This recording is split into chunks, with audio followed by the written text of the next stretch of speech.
Okey, bangun. Assalamualaikum warahmatullahi wabarakatuh. Waalaikumsalam warahmatullahi wabarakatuh, Cikgu. Okey, duduk. Terima kasih, Cikgu. Okey, awak keluarkan buku Pendidikan Islam.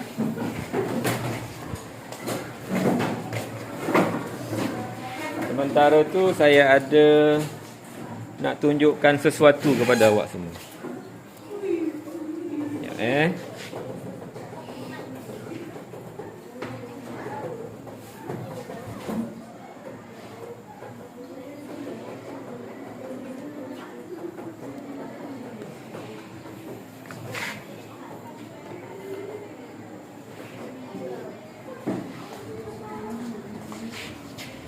mana saya nak letak laptop?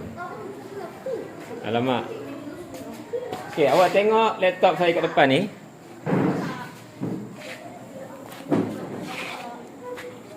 Okey. Awak tengok gambar-gambar yang saya tayangkan ni.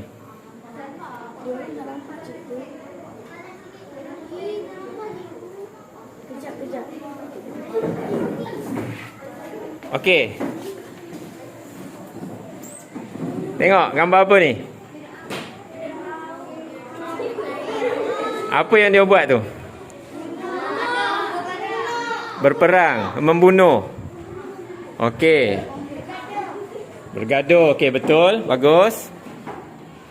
Apakah kaitannya dengan tajuk yang kita akan belajar hari ini? Okey. Semua buka muka surat.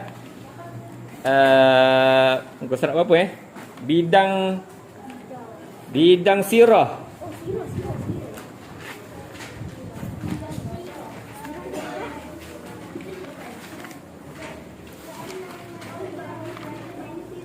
Bidang sirah unit 3 dakwah Nabi Muhammad. Muka surat berapa?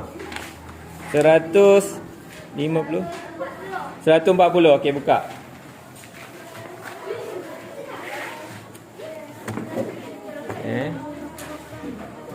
Okey, jap.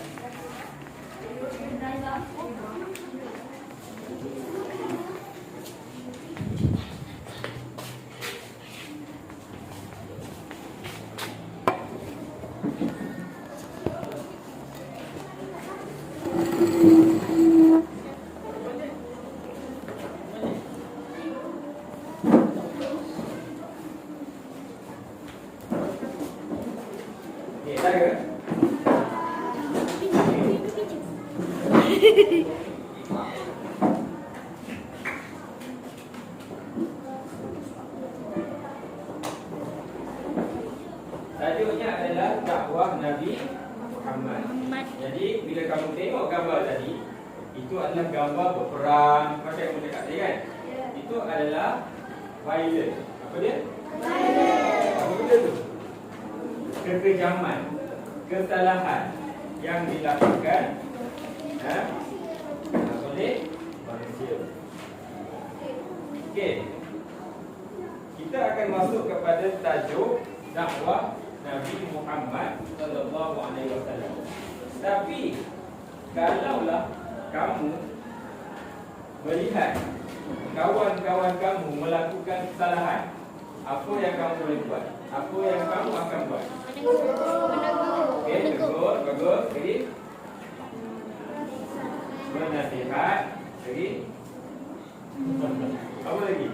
Memujuk boleh, ataupun memberitahu ataupun memperingatkan kawan-kawan kita tentang kesalahan yang dilakukan itu adalah suatu perbuatan yang tidak baik. Baik.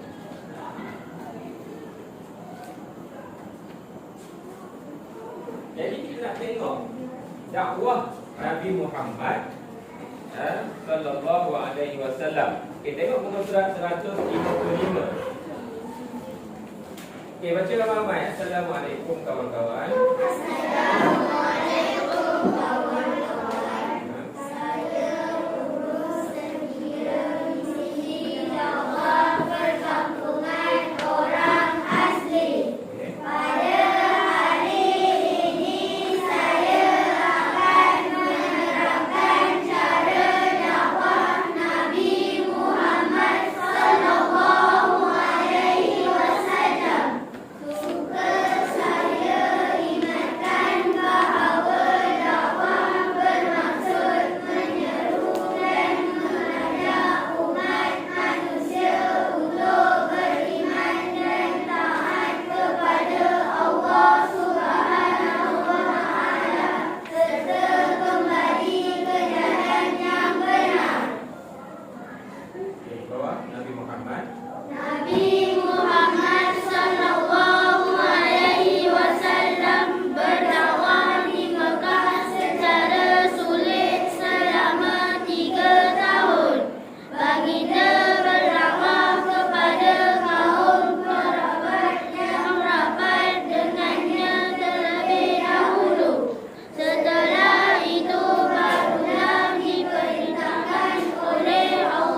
cakap apa?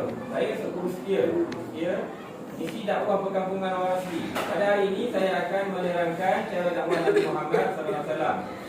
Suka saya ingatkan bahawa dakwah bermaksud, ini maksud dia, menyeru dan mengajak umat manusia untuk beriman dan taat kepada Allah serta kembali ke jalan yang benar. Itu adalah dakwah. Sama macam awak tengok kesalahan yang berlaku tadi tu. Bila awak nampak kesalahan yang berlaku, awak menegur. Itu maknanya dakwah, mengajak orang melakukan kebaikan. Jadi hari ini kita akan tengok dakwah Nabi macam mana. Nabi Muhammad SAW berdakwah di Mekah secara sulit selama 3 tahun.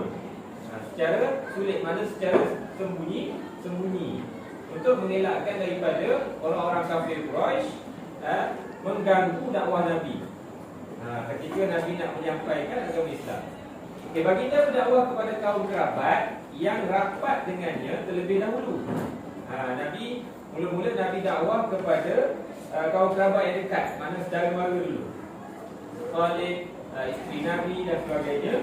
Baginda berdakwah kepada kaum kerabat yang rapat dengan Nabi dahulu. Setelah itu barulah diperintahkan oleh Allah agar berdakwah secara terang-terangan. Bila berdakwah secara terang-terangan itulah maka berlakulah peperangan ataupun penentangan daripada orang kafir pada ketika itu. Jadi anak-anak sekalian,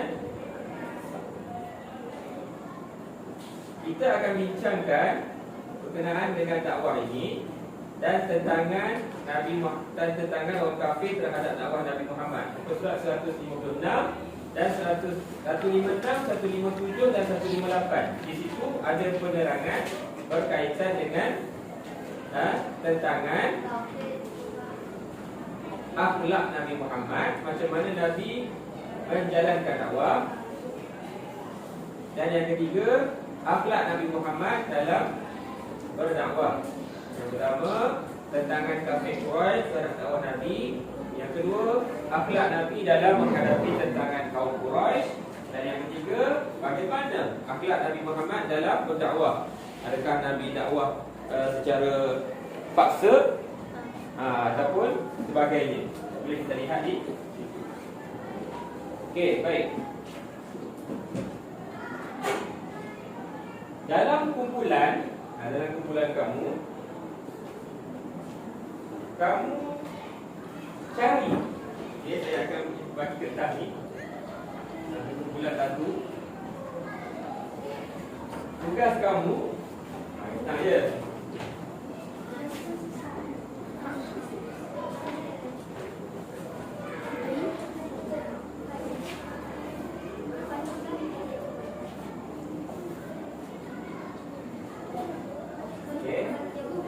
Semua ahli kumpulan dah dapat kertas kan?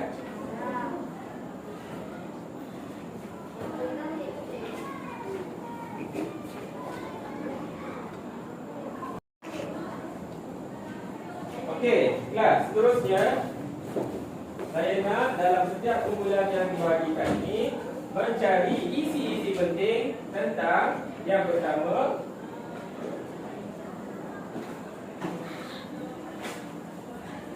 angka pun dah ni kan? Ada baru. Alamak. Pinjam. Bagus. Okey, baik. Awak keluarkan dari 3 muka surat itu, ambil masa untuk baca dan faham. Kemudian awak keluarkan yang pertama,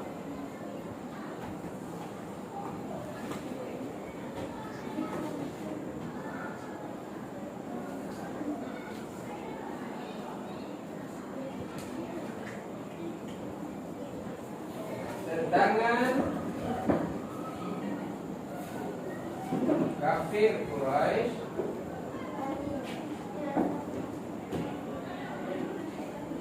terhadap dakwah Nabi.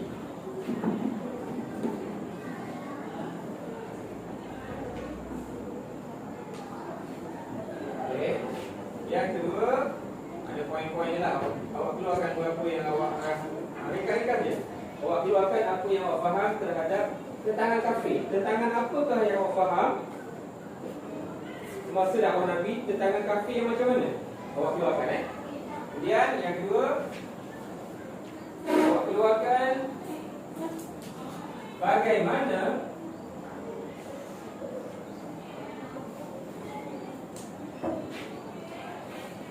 akhlak Nabi semasa berdepan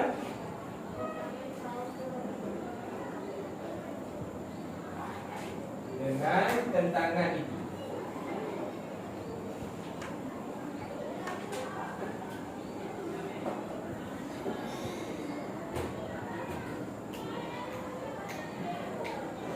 Keluarkan sikit. Yang ketiga, awak keluarkan, awak bincang dan keluarkan berkenaan dengan akhlak Nabi.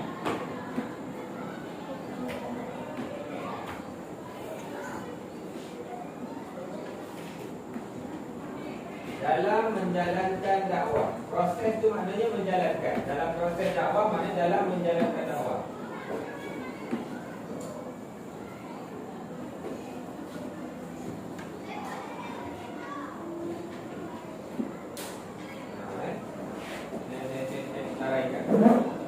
Boleh tak? Boleh Senang je kan? Okey.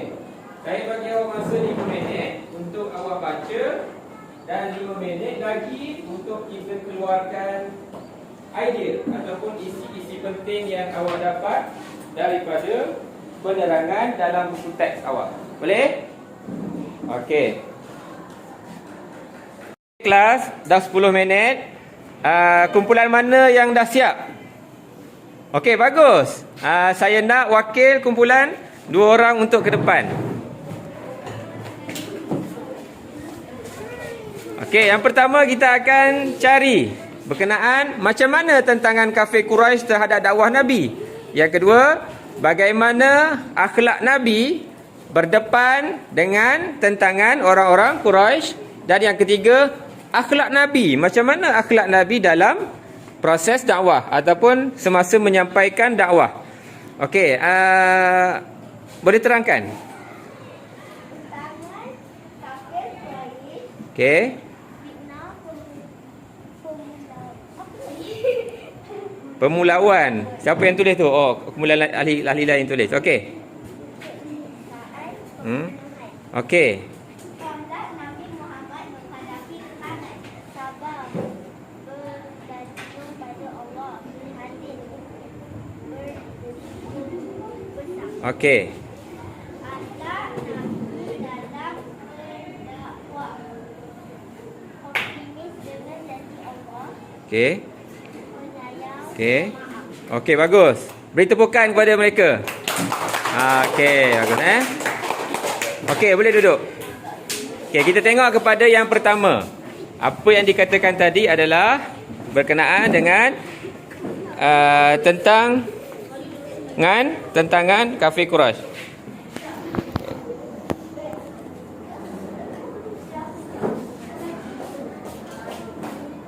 Okey, yang pertama tadi adalah tengok okey.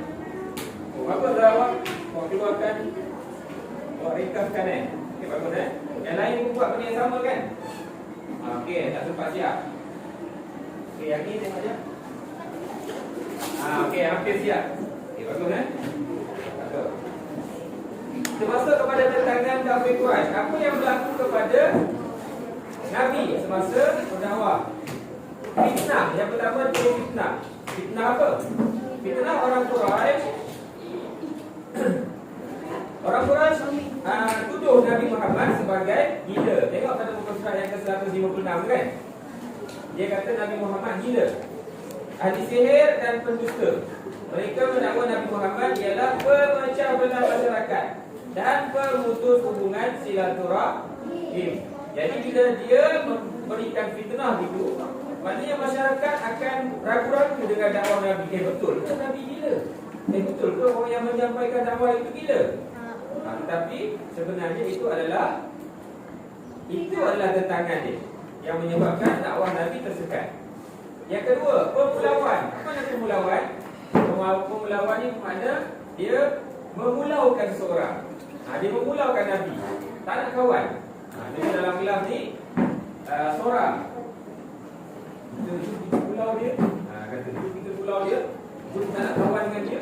Semua orang tak nak kawan dengan dia. Itu maknanya pemulauan. Orang Quraisy menghalang aktiviti berjual beli dan semua bentuk komunikasi dengan kaum muslimin termasuk perkahwinan. Tindakan itu menyebabkan kaum muslimin mengalami kelaparan dan semakin tertekan. Pemulauan berlarutan selama hampir 3 tahun. Itu makna pemulauan. Penyiksaan. Terdapat bagai penyiksaan yang dilakukan terhadap kaum muslimin seperti dijemur di padang pasir dan diletakkan batu yang besar di atas mereka seperti yang berlaku pada Bilal bin Rabah. Yang letakkan batu di atas dia tu. Orang kafir cakap apa? Kau ni, kamu mengaku Allah itu Tuhan kamu, kan? Jadi Bilal pun tak ada Tuhan selain daripada Allah. Jadi dia letakkan batu di atas badan Bilal dan sebagainya. Sampailah akhirnya Bilal tidak mengaku juga. Pembunuhan. Ada juga dalam kalangan para sahabat Nabi yang dibunuh dengan kejam, seperti Sayyidina Yasir dan Sayyidina Sumayyah. Kita masuk kepada akhlak Nabi Muhammad. Itu tentangan kafir tadi. Kita dah tahu kan macam mana orang kafir dibuat semata-mata nak menghalang dakwah Nabi itu, nak menghalang ajaran Islam disebarkan oleh Nabi. Yang kedua, kebijakan bagaimana akhlak Nabi berdepan dengan tetangga Quraisy. Adakah Nabi bergaduh? Tidak kan? Yang pertama, kawan awak buat tadi kat sini adalah sabar. Sabar. Macam mana sabar itu? Tengok di muka surat yang ke-157 tu. Nabi akan bersabar dan tabah dalam setiap aspek kehidupan. Nabi Muhammad sentiasa bersabar dengan ujian dan cabaran yang dihadapi. Jadi besar dakwah Nabi ini. Yang kedua, bergantung harap kepada Allah. Nabi berserah kepada Allah. Yang ketiga, Nabi Muhammad mengutamakan kaum keluarga dalam berdakwah. Prihatin terhadap keluarga. Bila dah dakwah kepada keluarga, barulah Nabi semakin meluaskan proses dakwah tu.